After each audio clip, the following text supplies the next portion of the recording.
Welcome back. Today we're going to be painting this Foggy Forest painting. It's super fun, super easy, and anyone can do it. If you don't know what paint supplies to get, jump to the intro video on my page. It is all listed there. Now the first step is just grabbing a really big paintbrush and filling in our entire canvas with black paint, a little bit of a darker green paint, and a lot of water to help that paint move around. We are just filling that entire thing in, making sure it doesn't get super thick or chunky or lumpy as we do this. So a lot of water to help that paint move around, and then just pushing that brush in all different directions to make sure that entire background is filled in, going side to side, going up and down. You can do X's or diagonal lines, anything's okay. Just making sure that it is a nice even coating over that entire painting. And again, this is dark green and black together. You can see it looks very dark here, so you can mix a pretty even amount of those two colors. Using some white paint for our fog. This is an older paintbrush. It's a little bit more dried out. It's just one that's been well loved over time and has gotten a little bit of crispy individual branches. Those really help with the foggy look to the painting. If you have something that's newer and smoother and you don't have those crispy paintbrush strokes, you just have to be very gentle with your pressures and press a little more firmly sometimes to blend it in very well, or just barely tap it at all to get that more separated foggy look. This white paint, we're just putting it on and then mushing it around in a whole lot of circles. Of course, this is going onto our wet background, so the more we go in here, the more it's going to mix and blend with the paint that's already on that painting. If you want it to be a little bit lighter, you have to just kind of push it on and barely blend it into those other sections. And then we're only bringing that fog down about halfway through that painting for the first row. Here we're jumping into our trees, and it's the same black and green mixture from that background that we're using on the tree. The trees are all the exact same thing today. They're all a pine tree with little side-to-side branches. So a little line in the middle wherever you want that tree to go, little teeny tiny dabs at the top of that trunk, and then a little bit wider, a little bit firmer presses as we get towards the bottom. They have a triangular shape overall.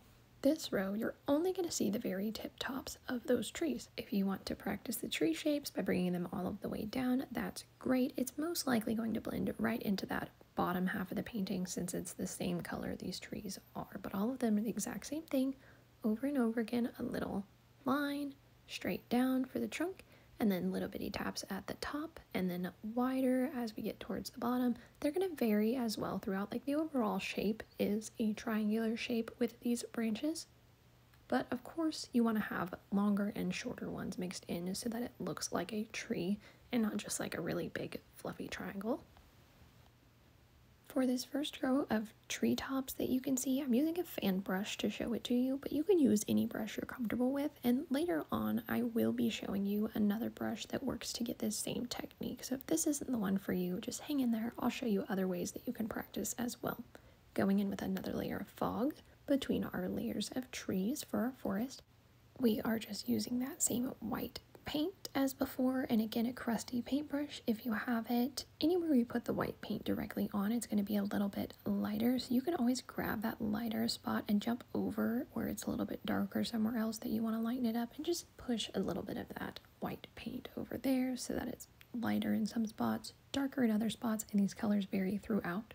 We're only using 3 different colors on this painting, so it's okay for them to vary in different amounts. If this white gets a little bit lighter in some spots because that background's a little bit more dry, that's great. If it's a little bit darker because it's grabbing more of that wet paint and mixing it, that's okay too.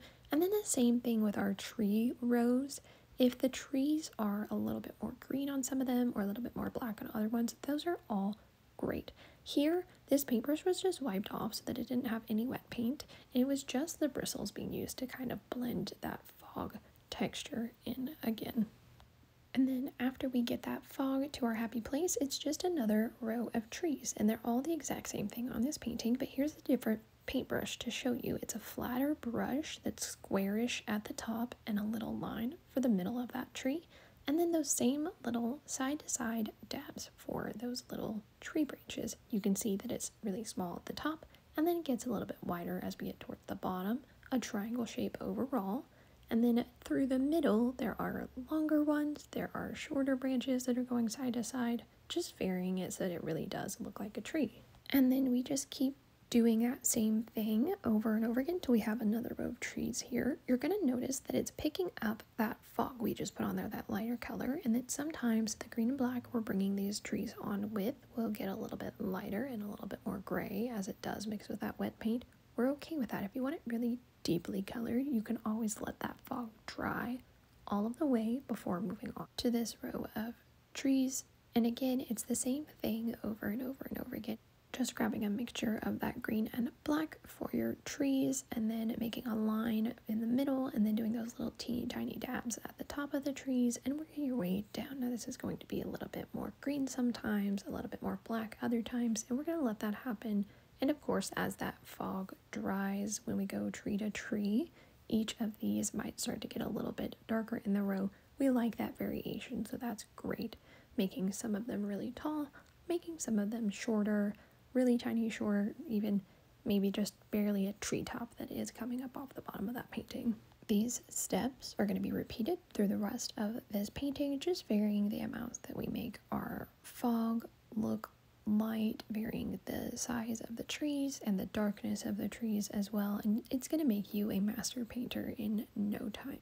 This foggy forest could even look great right here. If you love it with just this look of those two rows of trees, that is perfect. You can quit whenever you're ready. Here on the edge, you can even see just a partial little bit of a tree being poked in. And then this is that same squarish brush, just a little bit of a mixture of the black, green, and white together, and then pushing that in kind of in between some of those very far off trees that are in the background. Sometimes that first coating of paint doesn't saturate it fully, and it's a little bit thinner and more see-through when it dries, so you can go back in and kind of fog it up a little bit with this. And then of course I accidentally covered up a tree there, so I'm just throwing one right back onto that space to make sure it's there. If you don't love a tree that you've already done, you can grab that green, black, and white mixture and put a little bit of fog in an area to kind of just cover up one of those trees you don't like. Sometimes they'll get a little bit lighter or even a little bit less precise and easy to see as that fog touches the edges of those trees, and sometimes that'll really just make it look like they're far off in the distance, and that's okay. We can leave them that way. Here, this is just a little bit more of that white, using that smaller, squarer brush to bring in some of that fog. This isn't the same one I was just using. This is a crispy one that I have because it's been well loved over the years, so just still using a crispy brush to get that foggy effect there, just using a smaller brush since we're going in between these trees. And you can probably see here the texture that we're getting it because it makes it very streaky. And then using this same smaller one to go with another row of fog in the front of our forest here. Again, this is white going onto that wet painting, so it might mix and blend with some of those trees a little bit and get a little bit darker sometimes. If we want it whiter, we have to throw that white on there where we want it, and then just softly blend out from there.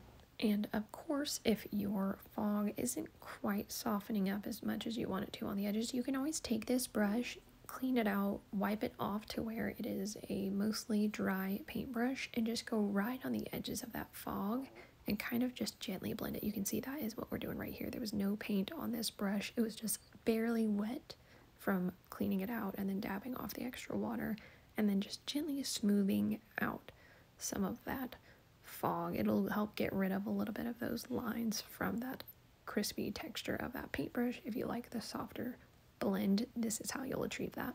Not all of your trees have to be the same. If you've ever seen a forest, there are all kinds of trees that are in there, and some of them are very funky looking. So if you have a tree that you're not in love with, don't get rid of it. You can cover it up with the fog if you want to. That's always a great opportunity to get in there and do it. But sometimes you can just leave that tree and go around the edges and just fog it up a little bit. That way you know there's a tree there in the background, but you can kind of tone down the harsher appearance of it.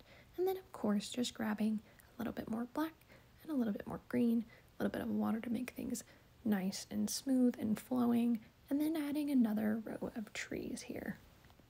This row of trees here that we're adding right in the front is going to be more of just tree tops that we're seeing. We're not going to see the full trees. So some of them might be a little bit longer, like we might be getting a more full tree top or a little bit of a taller tree in here and there, but a lot of them are just the very tip tops of that tree. So you make those really small, teeny tiny lines and then just barely any branches on there, just those teeny tiny ones at the top, and again pushing it out a little bit wider towards the bottom, still varying throughout, getting longer and shorter ones going side to side. And of course, just gently tapping in to get those nice fluffy leaf textures. It's okay to tap even more gently as we're getting towards the front here, just so that it's not a lot of paint going on all at once and you get a little bit more of the texture from that brush to really look like a tree. You are doing such a great job and I'm so proud of you. This is looking amazing. Just keep taking your time, getting more of that green and black paint and mixing it up with some water, going in there, adding in as many trees as you want. And of course, you can continue to add more rows of fog and more rows of trees and do this over and over again, depending on how many you want, how big your painting is. But now you already know everything to do to make this foggy forest painting. Yours is looking so great. Take the time, add as many rows as you want to. You've done a wonderful job. I'm very proud of you. Don't forget to subscribe for more paintings, and I'll see you soon.